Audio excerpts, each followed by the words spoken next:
Ces jours-ci, vous êtes sans doute en mode guetteur. Taxes foncières et taxes d'habitation arrivent dans les boîtes aux lettres. À Haguenau, on est particulièrement vigilant. La ville est l'une des 4 communes alsaciennes de plus de 10 000 habitants à avoir augmenté son taux de taxes d'habitation, plus 5% sur la facture. Un peu abusé quand même, parce qu'ils avaient dit que la taxe d'habitation elle allait baisser de au moins 30% et d'un coup on nous met 5% en plus. Donc je trouve que c'est un peu abusé. On a eu la bonne surprise, on pensait qu'on allait plus en payer, au final 100 € de plus.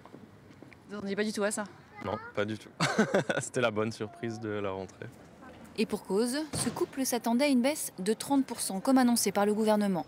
Encore faut-il être éligible, ne pas déclarer plus de 27 000 € par an pour un célibataire. C'est le plafond pour bénéficier de ce dégrèvement. Et que la commune, qui en a la prérogative, n'augmente pas le taux de cette taxe. Et même si vous cochez toutes les cases, pas sûr de s'y retrouver. Un bénéfice, oui, mais la taxe foncière a augmenté, donc l'un dans l'autre, je sais pas. Ça change rien? Si, un petit peu, mais on est un tout petit peu gagnant.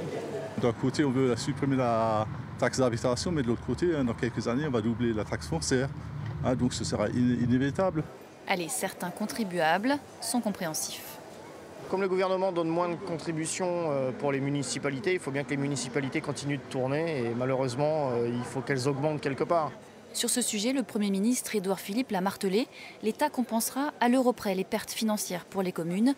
Mais à Saverne, par exemple, le maire de la ville nous a confié par téléphone que le compte n'y était pas tout à fait. En France, une ville sur 6 a fait le choix d'augmenter sa taxe d'habitation.